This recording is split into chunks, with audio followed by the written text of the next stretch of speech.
अस्सलाम वालेकुम। हम आपको अपने इस पॉडकास्ट में खुशामदीद कहते हैं। इससे पहले बहुत से पॉडकास्ट हम देखते और सुनते रहे, तो आज हमने ख़ुद ये इनिशिएटिव लिया कि हम आपको अपने पॉडकास्ट में दावत दें। और ज़रूरी इसलिए भी है कि हम दोनों, मैं और अब्दुल वहाब, इस वक्त गज़ा रिलीफ़ वर्क के अंदर मसरूफ़ है। और गज़ा ये इस वक्त दुनिया के हर टेबल पे, हर घर में, हर मुल्क में, हर शहर में टॉपिक डिस्कस हो रहा है। तो हम गज़ा के हवाले से चंद बातें रिलीफ़ वर्क के हवाले से आपके साथ शेयर करना चाहेंगे। अब्दुल वहाब भी, आपको हम अपने इस पॉडकास्ट में खुशामदीद कहते हैं। शुक्रिया। आपने जब ये फ़ैसला किया कि हम मिस्र जाके काम करेंगे और मिस्र से हम जो है वो इमदाद भेजेंगे, तो वो फ़ैसला, उसमें आप क्या समझते हैं कि उस वक़्त वो फ़ैसला ठीक था और हमें उसके नतीजे में किस तरह से यहाँ पे आके काम करने का मौका मिला? शुक्रिया। फ़ैसला तो आपको पता है कि हमने मिलकर किया था, और आपको ये भी बल्कि पता है कि आप शायद याद हो कि उस वक्त शुरू में यही था कि आप पहले जाएंगे और मैं बाद में जाऊंगा। तो फिर बाद में ये आपने कहा कि इकट्ठे चलेंगे। मेरे ख़्याल में वो इस बुनियाद पर था कि आप उससे पहले जब मोरक्को में गए थे तो अकेले गए थे, तो आपका गालिबन दिल था कि इस दफ़ा मैं साथ हूँ। तो उस वक्त तो अलबत्ता फ़ैसला तो हमारा ये था कि यहाँ पर आएँ और देखें कि क्या कर सकते हैं। और आप भी जानते हैं, मैं भी जानता हूँ कि उस वक्त ना मुझे पता था क्या कर सकते हैं। हमें तो ये भी नहीं पता था रहना कहाँ पे है। और आपको सबसे यह भी याद होगा, जहाँ पे पहले हम होटल में जाके रहे, उसकी क्या हालत है, उसके बारे में भी बताते हैं। लेकिन अलबत्ता वैसे ये बात यहाँ पे आ गई होटल की, मैं ये समझता हूँ कि जब भी हम किसी जगह रिलीफ के काम के हवाले से ट्रैवल करते हैं, तो बड़ा दिल परेशान होता है कि यार अगर हम लग्जरी लाइफ में जाएं, 5 स्टार होटल्स में जाएं और हम इंजॉय करें लाइफ को, तो ये एक लोगों की अमानतें होती हैं, तो हम सस्ती चीज़ लेने की कोशिश करते हैं। लेकिन ये भी एक बड़ा चैलेंज हो जाता है कि अगर आप बहुत सस्ती चीज़ लेते हैं तो आप रात को ठीक आराम नहीं कर सकते, आपके पास इंटरनेट अवेलेबल नहीं है, आप सिक्योरिटी का इशू है, आप एक बिल्कुल अनजान मुल्क में हैं। तो वो इस वजह से, वो क्योंकि हमने कोई सस्ती चीज़ ले ली थी लेकिन वो कमरा और वो मंजर देख के तो रात को आराम से बंदा सो भी नहीं सकता था। मुझे याद है जब मैंने जैसे एंटर हुए थे तो मैंने आपसे कहा था कि यार इसको हमने चेंज करना है सुबह उठ के पहले ही। तो अलबत्ता जब हम वहाँ से फ़ैसला करके आए तो यहाँ पर हम बेशतर दूसरी ऑर्गेनाइजेशन को मिले थे। खिदमत पाकिस्तान के जो थे ग्लोबल के, उस वक्त पुराने हमारे प्रेसिडेंट जो पहले रहे हैं उनके, अब्दुल साहब, वो उधर थे, तारिक चीमा साहब थे, और सेंटर मुश्ताक साहब उधर मौजूद थे पाकिस्तान से। ये सब उस जगह पे मौजूद थे। और फिर उसके अलावा दूसरी बहुत सारी ऑर्गेनाइजेशन से हम मिले, जहाँ पे ज़्यादातर यही हमें यानी पैगाम दे रही थी कि बहुत मुश्किल है, अंदर जाना इस वक्त बहुत मुश्किल है। तो और फिर हमने ये भी देखा कि एक के बाद दीगर ये वापस जाने लग पड़े। तो अल्हम्दुलिल्लाह उस वक्त आपको याद होगा कि हमने बड़ा फ़ैसला किया और सोच समझ के फ़ैसला किया कि अगर ये जा रहे हैं तो जाने दें, बजाय इसके कि हम वापस बाद में आएँ और सोचें हम अगर ये रास्ता नहीं बना सकते पाए तो हम खुद अपना रास्ता बनाते हैं। बल्कि आपको याद होगा टर्किश की एक बड़ी ऑर्गेनाइजेशन जान शोयो, उनके लोग यहाँ पे आए हुए थे। बिल्कुल। उनका साल का तजर्बा और उनके लिंक्स और उनके राब्ते, वो भी स्टक हुए थे कि ये मदद आगे कैसे जाएगी। बिल्कुल। और सच्ची बात ये है कि वो जो दिन थे, उन दिनों में हमें भी खुद समझ नहीं आ रही थी कि हम किसके ऊपर एतमाद करें। अगर हम इजिप्शियन अथॉरिटीज़ में से किसी को पैसे देते हैं तो वो कोई कंफर्मेशन नहीं देते। अगर हम किसी प्राइवेट ऑर्गेनाइजेशन को पैसे देते हैं तो पता नहीं वो चीज़ आगे भेजेंगे नहीं भेजेंगे। तो everything was like a blind, आपको कुछ नज़र नहीं आ रहा कि आपने आगे क्या करना है, कैसे करना है। तो हम फिर यहाँ पे रुके और रुकने के बाद हमने कहा कि हमने एक रास्ता इख्तियार करना है और उसके ऊपर हमने चलना है। और बल्कि आप अगर वो उसमें बल्कि शेयर करें अब्दुल वहाब भी, कि यानी चीज़ें किस तरह से बिल्कुल ब्लाइंड थी, कोई रास्ते बंद थे, समझ नहीं आ रहा था कि आपने कहाँ जाना है, क्या करना है। वो जो हम अज़हर में नमाज़ पढ़ने के लिए जाना चाहते थे और बड़ी ख्वाहिश थी कि हम अज़हर जाए, वहाँ पे ज़ाहिरी बात है पूरी दुनिया के अंदर अज़हर का एक नाम है और लोग दुनिया भर से जो है वो अज़हर में इल्म हासिल करने के लिए आते हैं आज तक। तो कैसे मतलब रास्ते बंद थे और फिर अल्लाह ने रास्ता खोला और हम अंदर दाखिल हो गए। तो ज़रा अगर आप वो थोड़ा सा वाक़या बताएं। बिल्कुल। असल में वो जो हमारा एक्सपीरियंस था, मेरे ख़्याल में वो हमारे पूरे जो काम है ना, जो रिलीफ वर्क हमने उस वक्त से अभी तक किया, ये उसका ख़ुलासा है। हम लोग वहाँ पर गए जुमे के रोज़ अपने जुमा पढ़ने के लिए, और उसके इर्द गिर्द मुकम्मल तौर पे वो बंद था और लोग खड़े हुए थे अपने यानी वो फ़ौजी खड़े थे वहाँ पर और शील्ड्स लेके खड़े थे कि कहीं पे कोई डेमोन्स्ट्रेशन या कोई इस तरह का ना हो जाए। तो हम लोग जब उधर गए और हमने कोशिश की कि एंटर हों, तो उन्होंने हमें धक्का दे दिया कि भाई इधर नहीं, इधर से चले जाओ, यहाँ पे कुछ भी नहीं होगा, आप लोग नहीं एंटर हो सकते। और इमाम की आवाज़ आ रही थी, उस वक्त जुमे का टाइम था। तो हम फिर दूसरी तरफ जिस सिमत उन्होंने हमें धकेला उस तरफ जाना शुरू हुए, और वहाँ से दूसरा दस्ता आया, वो जो सिविल में थे और उन्होंने ये अपने लगाए हुए थे, सारे वॉकी टॉकीज़ थे उनके पास, उन्होंने हमें पीछे की तरफ धक्का दिया। और इन लोगों ने जिन्होंने हमें पहले भेजा था, इन लोगों ने उनके लिए दरवाज़ा खुला और हम भी उसी के अंदर हो गए। एक लिहाज से हमें धक्का लग गया अंदर। तो ये ऐसा है, यानी वाक़या है कि हमें उससे ये समझ आई कि हम अब अपनी तरफ से कोशिश करें किसी जगह पे मौजूद हो जाएं, बाकी वहाँ पर 300-400 फौजी हों या 5-6 हज़ार फौजी हों या 5 लाख फौजी हों, अल्लाह ने लिखा हुआ था हम अंदर पहुँच जाएंगे, हम उधर पहुँचेंगे। तो इस वाक़े ने एक लिहाज से हमें एक बूस्ट दिया और हमें यानी एक बताया कि अब अल्लाह की मदद पे यकीन रखो, आप कोशिश करते रहो, आप ट्रक्स और ये जो चीज़ कर सकते हो आपके हाथ में जो है उसको करो। जब हम वो करते रहेंगे तो बाकी अल्लाह पे छोड़। बिल्कुल इसी तरह था ना, जिस तरह आपने ये वाक़या बताया, तो हमने अल्लाह पर तवक्कुल करके एक रास्ता बनाया कि जो हमारी पैलेस्टीनियन ऑर्गेनाइजेशन है इनसाइड गज़ा, जिनके साथ हम पहले भी काम कर रहे थे, उनके 2 बंदे इधर आए हुए थे, उनको भी नहीं पता था कि क्या करना है, कैसे करना है। तो हमने उनको भी इंगेज किया, फिर जो इजिप्शियन यहाँ पे कुछ ताजिर हैं उनको इंगेज किया, उनसे सामान ख़रीदा, उनसे कहा कि ये ट्रक भेजें, अंदर आपके बंदे मौजूद हैं, वो ट्रक रिसीव करेंगे। दाखिले के लिए हमने रेड क्रिसेंट इजिप्ट से एक साइन लिए कि हम ये ट्रक भेज रहे हैं और ये जो है वो अंदर जाएगा और तकसीम होगा। तो उन्होंने इसके ऊपर साइन किया। अंदर जब वो पहुँचा कुछ हफ्तों के बाद, इन्होंने रिसीव करके तकसीम किया, तो बड़ी बड़ी ऑर्गेनाइजेशंस हैरान हो गई कि ये अंदर सामान जा नहीं सकता था और जा नहीं रहा, तो ये आपका कैसे चला गया? आपको याद होगा वो नॉर्वेजियन डॉक्टर है मट्स गिल्बर्ट, हाँ, वो तो बहुत मशहूर है, बल्कि उसने बाद में हमें फ़ोन भी किया और हमारे प्रोग्राम के अंदर भी एक हमारे साथ वहाँ पर मिला भी, और उसने हमारे साथ एक बाकायदा नशिस्त की और अच्छी उसने हमें, बल्कि उसने फ़ोन करके मुझे कहा कि आपका काम बहुत अच्छा है। तो वही है कि कहने का मकसद उसमें, और उसने बतौर ख़ास जो बात की थी ना उस प्रोग्राम में, कि बहुत सी यूरोपियन ऑर्गेनाइजेशंस, यूरोपियन एनजीओज, उनका सामान नहीं जा सका था और अलखिदमत का सामान जो है वो अंदर दाखिल हो गया था, अलखिदमत यूरोप का। और वो खुद यहाँ पे 3 हफ्ते बैठा रहा कायरा के अंदर कि मैं किसी तरीके से अंदर जा सकूँ, क्योंकि वो हर साल 2 दफ़ा गज़ा जाता है, 2008 से उसकी रूटीन है। तो वो जो हमारे साथ अज़हर का वाक़या था, उसके बाद फिर हमने जो ये स्टेप लिया और अल्लाह पे तवक्कुल करके चीज़ भेजी, तो बड़ी बड़ी एनजीओज़, बड़ी बड़ी ऑर्गेनाइजेशंस, बल्कि आपको याद हो वो बोस्निया के साथ ही यहाँ पे आए थे, वो हमसे पहले यहाँ पे मौजूद थे, वो हमसे पहले यहाँ पे 10 दिन रह के वापस चले गए कि कोई रास्ता नज़र नहीं आ रहा। क्योंकि हर ऑर्गेनाइजेशन जो है वो ये चाहती है कि वो खुद चीज़ों को अंदर भेजे और फिर वहाँ पे तकसीम भी हो, डिलीवर भी हो और रिपोर्ट भी आए। तो वो जब उसको ये कोई कंफर्मेशन नहीं मिली कहीं से, तो वो वापस चला गए थे। बिल्कुल। उसके बाद फिर जब हम आए, हमने अंदर भेजा सामान, उनको बताया कि हमारा सामान चला गया, फिर वो दोबारा आए और माशाल्लाह अब तक वो तकरीबन कोई 20 ट्रक हमारे ज़रिए से भिजवा चुके हैं। तो इसमें आप, लेकिन एक जो बहुत बड़ी चेंजेस आई कि ये जो हम जब वहाँ से इधर आए, उसके बाद आपको ये पता है आपकी लाइफ में एक बहुत बड़ी चेंजेस आई हैं कि आप उस वक्त पाकिस्तान में रह रहे थे फैमिली के साथ, आप नॉर्वे से पाकिस्तान मूव हुए थे रहने के लिए, लेकिन इस वक्त आप अपनी पूरी फैमिली के साथ यहाँ पर मौजूद हैं। मेरा यहाँ पर आना जाना है, अब मैं पहले भी आया था और अब भी आया हूँ, तो ये एक यानी काफ़ी हद तक मेरे भी और आपकी भी लाइफ में चेंज आए हैं सिर्फ इस प्रोजेक्ट को शुरू करने से। तो कुछ थोड़ा सा आप उसके बारे में बताइए। जी डेफिनेटली, ये देखिए ज़िंदगी में इंसान को बहुत से ऐसे मौके आते हैं जब उसको नए फैसले करने होते हैं। तो हम पाकिस्तान गए थे रहने के लिए, पाकिस्तान हम 1.5 साल रह चुके थे।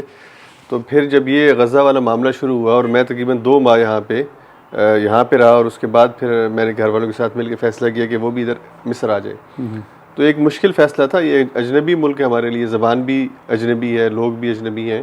तो ज़ाहिर बात है सोसाइटी मुस्लिम सोसाइटी है, लेकिन कोई फैमिली मेम्बर्स नहीं है, कोई दोस्त नहीं है, और मैं बतौर ख़ास सुबह से शाम काम में मसरूफ़ होता हूँ।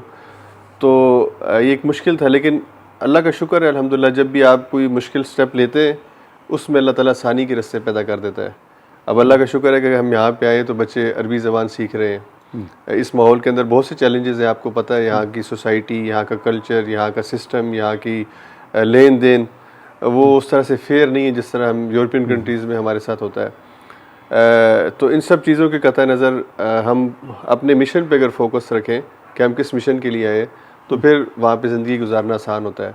अगर हम सिर्फ लग्जरीज़ को देखें, अपनी सहूलियात को देखें, तो वो मुश्किल होता है। आपके लिए कितना मुश्किल था ये फ़ैसला करना कि अब वहाँ से पाकिस्तान को छोड़ के, अपने मुल्क को छोड़ के, अपने गज़ा के बहन भाइयों के लिए आप अपनी पूरी फैमिली को उठा के इधर ले आए हैं?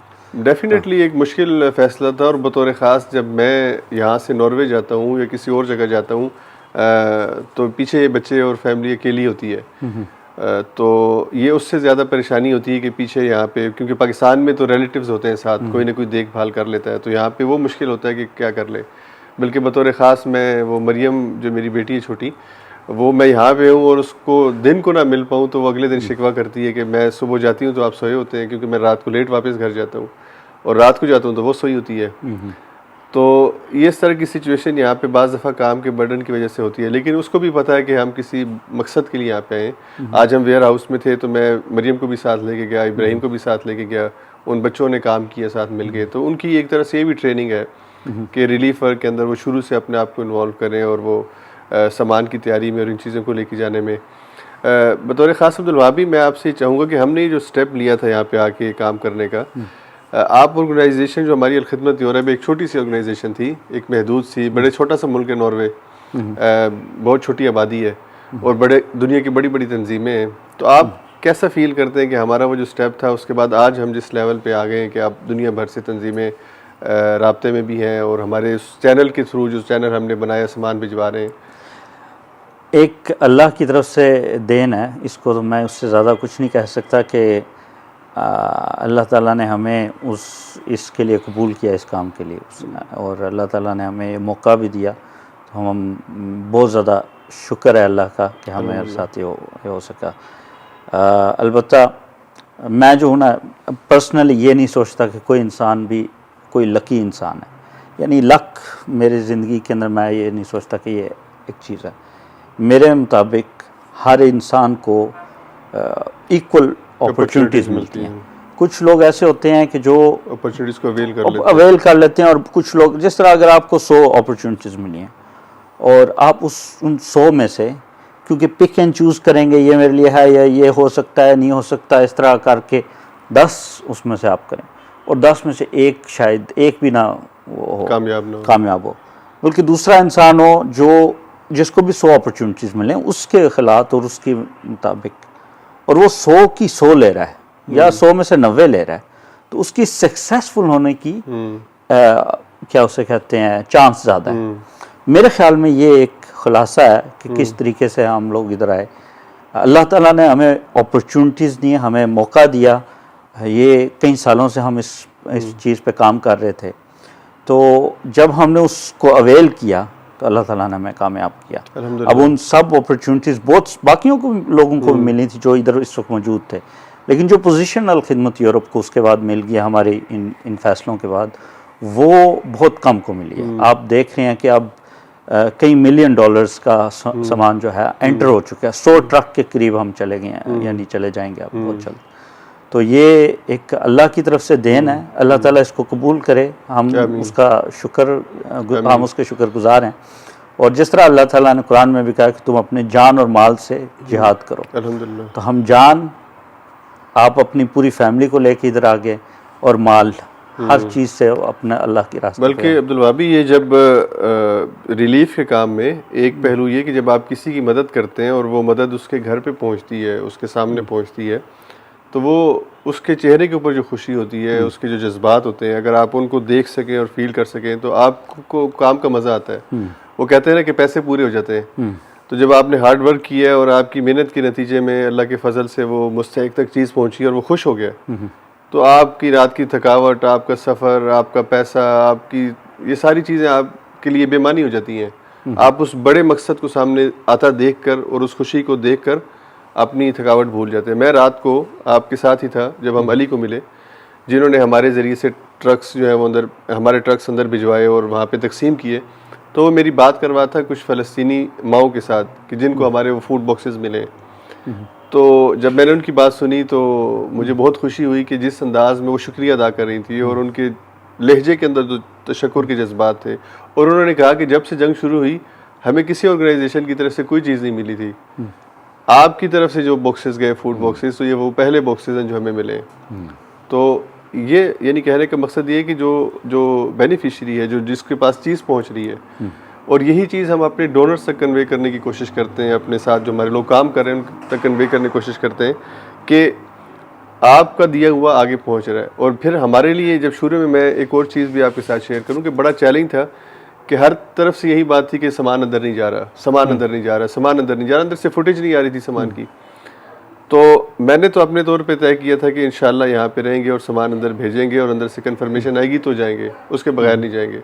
और उसके लिए रात को 2 बजे भी कहीं पे जाना पड़ा है, रात को 4 बजे भी कहीं जाना पड़ा है, बार बार किसी को फ़ोन करना पड़ा है, पूछना पड़ा है, तो हम पीछे नहीं हटे। आपको याद हो वो जहाँ पे पहला वेयर हाउस जो था जहाँ पे हम गए थे, वो हमने उनके ज़रिए मेडिसिन का ट्रक भिजवाया था। बिल्कुल बिल्कुल। तो मैंने उनसे कहा कि जिस वक्त आपने ट्रक भेजना है उस वक्त मैं आपके पास आ जाऊँगा, भले वो कोई भी वक्त हो। और अगर उसमें डिले हो रहा था तो मैं उनके पीछे लगा हुआ था कि भाई डिले क्यों हो रहा है, क्यों नहीं जा रहा। आपने तो कहा था कि हम इसमें मैं थोड़ा सा आपसे मेडिकल की बात आई तो मेरे डॉक्टर हसन का जो है जिक्र करना बहुत लाजमी है कि वो भी हमारे साथ पहले इसके अंदर मौजूद थे। तो उनकी, सॉरी मैं आपकी बात काटती, बिल्कुल वो मेरे जहन में आ गया। वो उन्होंने हमारे साथ बहुत तावन भी किया।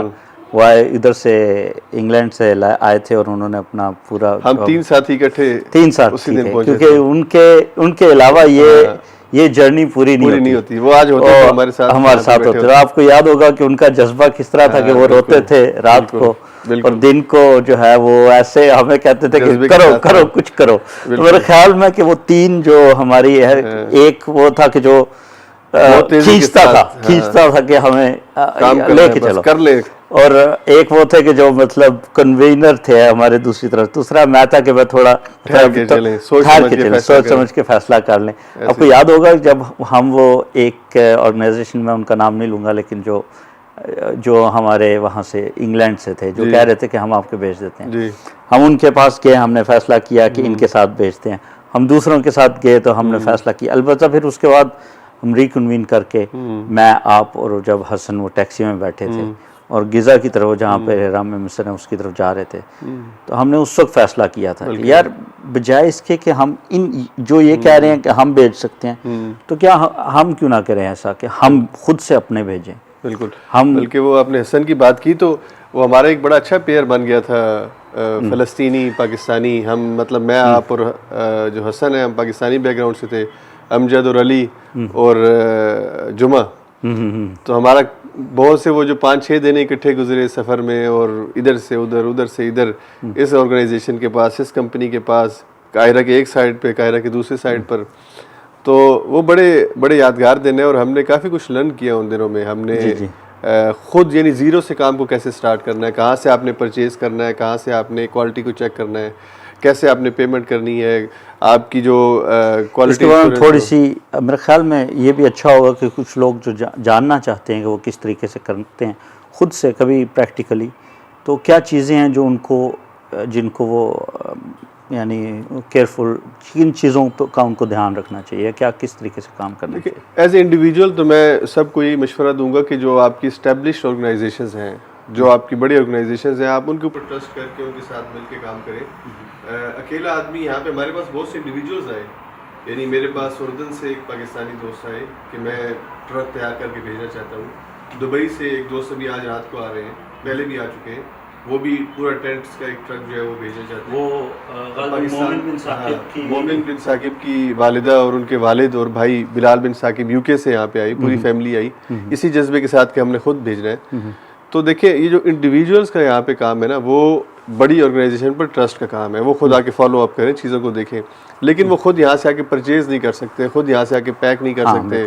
अगर वो करेंगे तो लॉजिस्टिक्स पे और बाकी चीज़ों पे इतना खर्चा करेंगे कि उससे बेहतर है वो पैसे अंदर भेज दें। वो करने का नहीं है, सबसे बड़ा मसला यहाँ पे जिसकी वजह से कुछ ऑर्गेनाइजेशन अभी हमारे साथ मुंसलिक हो गई हैं, वो ये है कि एंटी मनी लॉन्ड्रिंग की वजह से और जो कॉन्फ्लिक्ट है इसराइल का और उसकी वजह से आप ट्रांसफ़र नहीं कर सकते, तो फिर आप पैसे तो ले लेंगे तो ट्रांसफ़र कैसे करेंगे, और ट्रांसफ़र करेंगे तो वो बीच में रुक जाएंगे। बिल्कुल। और वेस्टर्न यूनियन के थ्रू अगर आप एक हद तक भेज सकते हैं, उससे ज़्यादा नहीं भेज सकते, और वो भी जो रिसीवर भी है वो मतलब आपको एक पैलेट तो नहीं भेजेगा आपका ट्रक को। बिल्कुल। तो उसके लिए आपको ऐसा सिस्टम इंफ्रास्ट्रक्चर चाहिए जिसको हमने कई साल लगा के बिल्ड किया है, यानी एंटी मनी लॉन्ड्रिंग की जो हमारी ड्यू डिलिजेंस की रूटीन्स हैं और सारा, उसके बाद से जाके हमारे साथ ये पॉसिबिलिटी हुई है कि हम इन चीज़ों को हम यानी पैसे डायरेक्टली भेज सकते हैं, हम डायरेक्टली ख़रीद सकते हैं बहुत बड़ी रकम से, मतलब लाखों डॉलर के हम सामान एक वक्त में ख़रीद सकते हैं। तो वो अगर कोई डायरेक्ट करेगा तो उसके लिए मुश्किल हो जाता है उसके लिए, बिल्कुल इंडिविजुअल लेवल पे। इसी तरीके से आप ये देखें ना कि जब आप किसी जगह रिलीफ का काम कर रहे हैं तो आपने जितने भी लीगल वेज हैं वो आपने इख्तियार करने हैं। बिल्कुल। मैं अब नाम नहीं लेता, कुछ ऑर्गेनाइजेशन जो हैं वो रिलीफ के काम में भी इलीगल जो तरीके हैं, मिसाल के तौर पे मनी ट्रांसफ़र के हवाले से, चीज़ों को सस्ता ख़रीदने के हवाले से ये चीज़ें मौजूद हैं। तो हमें जो लोग जानते हैं और जिस ऑर्गेनाइजेशन के साथ हमारा ताल्लुक़ है खिदमत का, वो अल्हम्दुलिल्लाह एक काबिल एतमाद नाम है। हमारा डोनर भी ये चाहता है कि हम अच्छी चीज़ आगे भेजें, हमारा डोनर भी ये चाहता है कि उसकी अमानत अच्छे अंदाज में आगे ट्रांसफ़र, और हम भी उसी चीज़ को मेंटेन करने के लिए, क्वालिटी इंश्योरेंस के लिए हम मुख्तलिफ जो यहाँ की कंपनीज़ हैं उनको विज़िट करते हैं, हम टेस्ट करते हैं चीज़ को, उसकी एक्सपायरी चेक करते हैं। उसके बाद हम देखें ना, कोई मुश्किल नहीं है कि हम किसी एक कंपनी को यहाँ पे $5 लाख दे दें, उससे कहें आप सामान तैयार करें और गज़ा भेज दें। डोनर ने तो कहना ठीक है सामान चला गया, लेकिन हम अपनी ये जिम्मेदारी समझते हैं कि जो वो भेज रहा है उसको भी हम चेक करें, उसकी क्वांटिटी कितनी है, उसकी एक्सपायरी कब हो रही है, उसकी क्वालिटी कैसी है, उससे बेहतर कोई चीज़ मार्केट में है। अब रात भी आपको पता है हम एक वेयर हाउस में गए जहाँ पे हमारा सामान तैयार हो रहा है, तो हम बेहतर चीज़ वहाँ पे परचेज़ की हुई है, और जो दूसरी जगह पे कम कीमत वाली चीज़ है उनसे भी हमने कहा कि हमें इस स्टैंडर्ड की चीज़ करके दें, लो स्टैंडर्ड हमें नहीं चाहिए। बिल्कुल। तो ये जो चीज़ है इसको लो स्टैंडर्ड से याद आया, आपने बिल्कुल पॉडकास्ट के शुरू के अंदर वाक़या, इस मेरे ख्याल में इसके बाद हम ख़त्म करते हैं, लेकिन शुरू के अंदर जो वाक़या आपने सुनाया कि जब हम एंटर हुए यहाँ पर, हमने होटल, हमें तो बल्कि वो जो हमारा होस्ट था जो हमें लेके आया था एयरपोर्ट से, उसने भी कहा कि होटल चेंज करो ये किधर आ गए। तो उसका आपको याद है मंजर किस तरह था जैसे एंटर हो रहे थे और क्या कुछ नज़र आ रहा था? वो असल में उन्होंने थोड़ा सा कह लें कि गलत बयानी की ना, यानी जो booking.com पे उन्होंने कमरा दिखाया, होटल दिखाया, बेहतर था, लेकिन वो सारा अंडर कंस्ट्रक्शन था। और जब हम कमरे में दाखिल हो, जिस कॉरिडोर से जा रहे हैं वहाँ टाइलें सारी टूटी हुई हैं, छत से उतारे लटक रही हैं, और बड़ा डरावना किस्म का एक मंजर था। ऐसे लग रहा था हमें किसी जेल के अंदर लेके जा रहे हैं। तो ये तो देखें, लेकिन अब्दुल वहाब भी रिलीफ के काम में देखें यही चीज़ें होती हैं जो इंसान को मुख्तलिफ हालात में रहना और बर्दाश्त, और ये बल्कि उससे अगली बात जो आप लोगों के साथ हुई 2-3 दिन कि सुबह 8 बजे हम निकलते थे और रात को 11 बजे 12 बजे में खाना मिलता था। बिल्कुल। आपने 2 दिन शिकवा किया कि भाई सुबह कुछ खिला दिया करें तो मैंने कहा कि भाई खिलाने के लिए अभी टाइम नहीं है, अब हम निकलें काम पे, जब फारिग हो जाएंगे तब खाना खाएंगे। और अब अभी तक यही रूटीन है, यानी आज भी सुबह आपने नाश्ता नहीं किया। बिल्कुल। तो जब आप सफ़र पे होते हैं ना, और ये मैं अपने दोस्तों को भी कहता हूँ कि बाज़ दफ़ा जो लोग नेगेटिव सोचते हैं ना, वो कहते हैं कि ये जो लोग रिलीफ पे जाते हैं ये बड़ी मौजें करते हैं, ये करते हैं, वो करते हैं। अगर किसी के दिल में अमानत का एहसास है कि उसने अल्लाह को जाके जवाब देना है, लोगों की अमानतें इस्तेमाल कर रहा है, तो उसको ये चाहिए कि वो फिर अल्लाह के सामने जवाबदेही के एहसास से चीज़ों को इस्तेमाल करे। बिल्कुल। तो जब वो ये करेगा और जिसके अंदर ये सिफत मौजूद है वो करेगा, तो फिर वो काम भी दुनिया में अच्छा करेगा और अल्लाह के हाजिर भी पाएगा। बिल्कुल। आपको याद होगा कि पहले दिन जब हम फारिग हुए उधर से, यानी अगले दिन उठे, हमने उससे कहा कि हमने इस होटल में हमें बल्कि दूसरे बंदे ने आके कहा अगर आप इस होटल में रहेंगे और इधर किसी से मिलना चाहेंगे तो कोई आपके साथ काम भी नहीं करेगा। बिल्कुल। फिर जैसे ही हम वो दूसरे होटल की तरफ गए, हम उनकी लॉबी में जाके बैठ के, उधर हमने अभी किराया तो नहीं था, लेकिन वहाँ पर हमें हर किस्म का बंदा मिला। सेंटर मुश्ताक साहब वहीं पे पहले से मौजूद थे दूसरी जगहों पे, तो मेरे ख्याल में हमारा एक्सपीरियंस उस वक्त नहीं था, हमें नहीं था पता कि किस तरीके से करना। हम अपनी तरफ से सोचा कि चलें अपना रहना ही है रात को तो क्या मसला होगा, लेकिन असल में यह है कि लोग आपको देखते हैं। उसके बाद वो टर्किश बिजनेसमैन आया था और बहुत सारे लोग आए थे जो कि आपको जज कर रहे थे। हमें साथ साथ आप सीखते हैं। अब देखिए जिस अपार्टमेंट में हम बैठे हैं तो ये हमने ये सीख के लिया कि अगर हम होटल में महीने का $1000 देते हैं तो अपार्टमेंट का यानी आपको $100 देना पड़ता है। और फिर सहूलत ये है कि यहाँ पे गेस्ट आ जाते हैं, आप रह सकते हैं, यहाँ पे 3 बेडरूम्स हैं, आराम से सुकून से रह सकते हैं, सस्ता भी बहुत है और एक मुस्तकिल जगह है। तो ये चीज़ें आप वक्त के साथ सीखते हैं। तकरीबन जब से हमने ये काम शुरू किया हर वक्त कोई ना कोई गेस्ट आ रहा है। वो बोस्निया वाले आए, उसके फ़ौरन बाद जब हम कनाडा से फिर कनाडा से भी आए, यूके से आए, पाकिस्तान से अल खिदमत के जो प्रेसिडेंट हैं, मॉरिशस से एक दोस्त आए। मॉरिशस जो है दुनिया का छोटा सा जजीरा है, वहाँ से एक तंजीम का नुमाइंदा आया काम करने के। उसने पाकिस्तान में सैलाब के काम में अल खिदमत के साथ काम किया हुआ था। अच्छा, तो उसको पता चला तो वो आ गया। अभी आपके आने से हफ्ता पहले मलेशिया के दोस्त आए हुए थे माशाल्लाह। तो उनके लिए कोई ना कोई अच्छी जगह होनी चाहिए ताकि, और ये वही वाली बात जो बिल्कुल शुरू में उस बंदे ने हमारे साथ की थी कि आप अगर इस तरह के होटल में या इस जगह पे रहेंगे तो आपको कुछ सीरियस नहीं लेगा। यानी आपकी वो क्या उसे कहते हैं, आपके कमरे के तक तो टाइलें टूटी हुई हैं और उखड़ी हुई हैं और ऊपर से लटक रही हैं, तो वो जैसा आपका इंप्रेशन है एंटर होने में कि कुछ जेल में लेके जा रहा है वैसे ही उनका होगा। तो एक अच्छा इंप्रेशन होना चाहिए रिलीफ वर्क के अंदर ताकि लोगों को अपने साथ जोड़ा जाए, बल्कि उनको अपनी तरफ से मुनफ़्फ़र किया जाए। मेरा ख्याल है हम अपना इसको वाइंड अप करते हैं अपने इस एपिसोड को, और अगर हम इसको थोड़ा खुलासे के तौर पे इसको बयान कर दें कि हमने वो सफ़र जो 7 नवंबर को शुरू किया था ओस्लो से काहिरा आने का, वो सफ़र आज एक बड़े काफ़िले की सूरत में हमारे सामने है। इस दौरान हमें दुनिया की बड़ी बड़ी NGOs ने रब्ता किया, मुस्लिम नॉन मुस्लिम NGOs ने रब्ता किया। मैं यहाँ पे था तो नॉर्वे से, इसी तरह जर्मनी से, स्पेन से कुछ तंजीमों ने रब्ता किया। इनको पता चला हमारे इंस्टा पेज के ज़रिए कि आप लोग यहाँ पे काम कर रहे हैं, तो अल्लाह ने रास्ते खोले और हमने इस सफ़र में कोशिश की है कि हम बहुत सा काम अच्छे अंदाज में आगे डिलीवर कर सकें। लेकिन एक और बात मैं कहना चाहूँगा कि हम जो रोज़ाना फ़लस्तीन से जो मंज़र हमारे सामने आता है, जो बच्चों की तस्वीरें, जो ख़वातीन जिनके ऊपर जुल्म हो रहा है, जिनको बेदर्दी के साथ कत्ल किया जा रहा है, वहाँ पे शहीद किया जा रहा है, वो मंज़र देख के इंसान बाज़ दफ़ा कहता है कि यार ये छोटा सा खुराक का पैकेट क्या वहाँ पे रिलीफ देगा। लेकिन हम इसके अलावा कर भी कुछ नहीं सकते। हमारे ज़िम्मे का जो काम है हम वो करने की कोशिश कर रहे हैं। तो हमारी बहुत दुआ है कि अल्लाह ताला ये गज़ा का जो इस वक्त लहू लुहान है, ये जो जंग है, अल्लाह ताला इसको बंद करे, इसराइल अपने जुल्म को रोके, दुनिया उसको मजबूर करे कि वो फ़लस्तीन को खाली करे और वहाँ पे भी इंसान आसानी के साथ और आज़ादी के साथ रह सके। शुक्रिया, बहुत शुक्रिया आपका। शुक्रिया।